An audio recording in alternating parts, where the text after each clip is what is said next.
आज की इस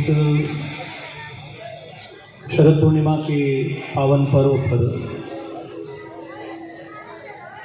पधारे हुए सभी महानुभावों का, सभी भक्तजनों का, सभी बहनों का मंच की ओर से और बालेश्वर बालाजी मंदिर की इस प्रांगण समिति की ओर से मैं इसलिए स्वागत करना चाहता हूं कि मैं इस मंडल का सबसे छोटा सदस्य हूं। कुछ बातें जो मैं आप सभी लोगों के बीच में अभी अगले 2-5 मिनट में कहूंगा, मेरे लिए ये प्लेटफॉर्म, मेरे लिए ये मंच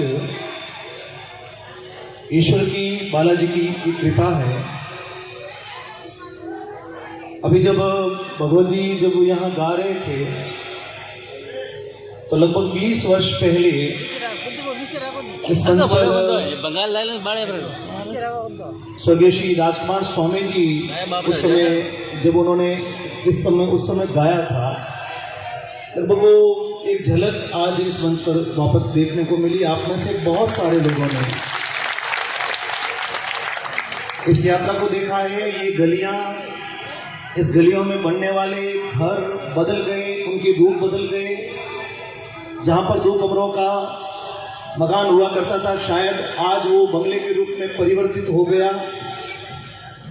बहुत सारे चेहरे यहाँ पर हुआ करते थे, उसमें से बहुत सारे चेहरे शायद आज इस दुनिया में नहीं है।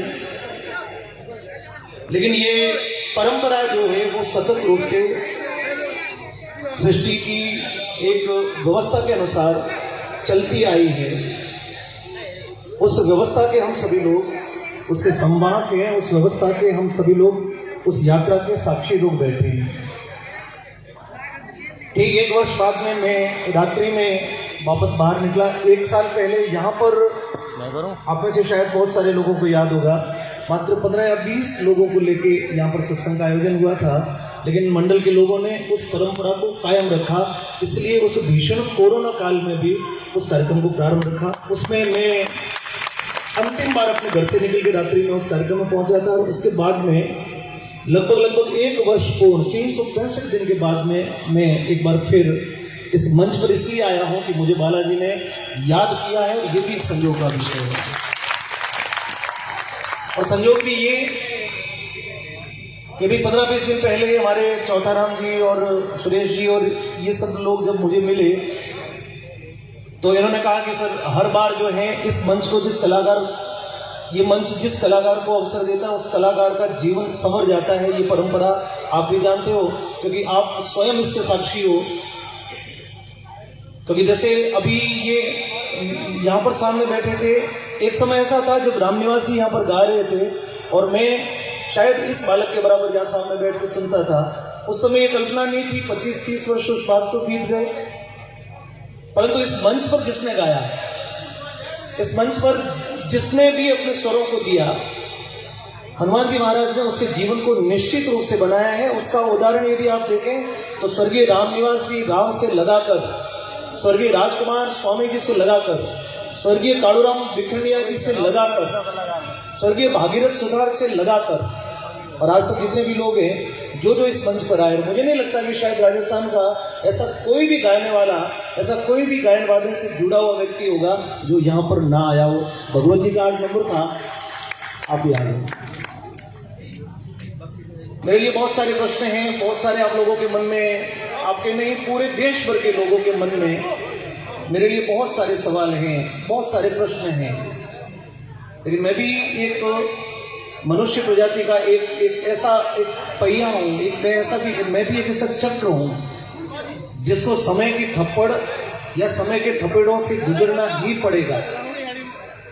17-18 वर्ष की मेरी यात्रा में मैंने बालोतरा को लेकर पूरे देश भर में गाया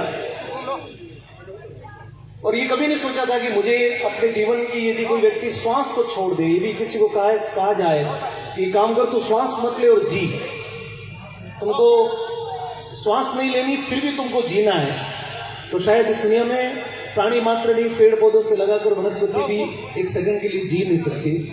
और मैं संगीत से यदि अलग हुआ तो ये मेरे लिए ना जीने के बराबर है। पर उसकी भी कुछ मजबूरियां रही। कोरोना काल का भीषण काल आप में से, हम में से बहुत सारे लोगों ने बहुत मुश्किल के उन समयों को व्यतीत करके हम आज दुनिया जैसे कोरोना मुक्त होने को जा रही है, तो हम भी धीरे धीरे उस उत्साह के साथ में आगे अपने जीवन को आगे बढ़ा रहे हैं। मैं उस यात्रा का निकला हुआ ऐसा जीवन से निकला हुआ एक व्यक्ति हूँ जो संगीत को अपने जीवन में श्वास के साथ में जीता है। साल भर पहले जब ये सब कुछ हुआ तो मुझे लगा कि मुझे कोई काम करना चाहिए, क्योंकि गायन यदि इस प्रकार से कोरोना या ऐसा कुछ हो गया तो शायद हम जिस व्यवस्था को चला रहे हैं उस व्यवस्था को चलाने के लिए मैंने छोटा सा एक प्रयोग किया। और जब प्रयोग किया तो रात्रि के जागरण के जो आग्रह थे वो हमेशा आते थे। कोई बोलता था कि हमारे यहाँ पे सत्संग में प्रकाश जी आना है, कोई बोले कि अभी तो जागरण नहीं है, सब फ्री है तो कीर्तन में आना है, कोई बोले हमारे यहाँ डांगरी रात है। लेकिन जिस कार्य को मैंने प्रारंभ किया वो कार्य इतना कठिन था कि यदि मैं रात को 3 बजे जग के घर जाके सुबह मुझे 10 बजे यदि किसी को संभालना है तो मैं 1 दिन कर सका, 2 दिन कर सका, 4 दिन कर सका। लेकिन एक दिन मुझे संकल्प करना पड़ा कि जिस काम को मैंने अपने हाथ में लिया है, जिस कार्य को मैंने स्वयं ने स्वीकार किया है, जिस काम को मैंने स्वयं ने किया है, उस कार्य को यदि पूर्ण करने तक यदि मैं इस प्रकार से अव्यवस्थित रहा तो शायद या तो वो नहीं होगा और या फिर ये भी नहीं होगा। तो ये संकल्प छोटा सा इसलिए था कि जब तक उस काम को करने का पूर्ण संकल्प पूरा ना हो उसके बाद में मैं अपना गायन शुरू करूंगा।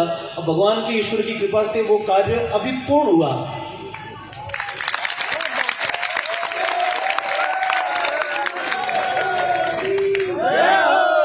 और जीवन की यात्रा जो थी वो मैंने चुनी है भोजन को लेके,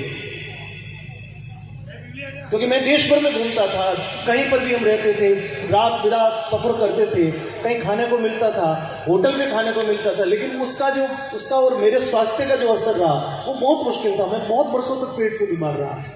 15-15 साल तक हमने बीमारी में पतंजलि आयुर्वेद से लगाकर, एलोपैथी से लगाकर, अपोलो से लगाकर मैंने अपने पेट के इलाज के लिए बहुत कुछ सहन किया है। बाद में समझ में आया कि आप यदि कुछ भी करो जीवन में, लेकिन यदि खान पान के विषय में यदि अपने जीवन को आगे बढ़ाते हो तो उसका फल आपको तो किसी न किसी रूप में मिलेगा, लेकिन अच्छा खिलाने का जो फल है वो आपको दुनिया के स्वास्थ्य से जो दुआ मिलेगी वो आपको शायद जीवन को आपको कामयाब कर जाएगी। और मैंने इस क्षेत्र को चुना, वो पूर्ण हुआ। आज संयोगवश ऐसा हुआ कि इन्होंने, चौथाराम जी ने मेरे बिना पूछे पोस्टर में लिख दिया कार्यक्रम संयोजक प्रकाश माली, और ये इनका विश्वास था कि खुद सदस्य हैं तो संयोजक है। पोस्ट हुआ या वायरल हुई, व्हाट्सएप पे आई तो बहुत सारे फोन आए, प्रकाश जी आपने गाना शुरू कर दिया, बहुत खुशी की बात है। और फिर मैं इस बात का खंडन भी नहीं कर सकता था क्योंकि मेरे अपने लोगों ने चढ़ाई।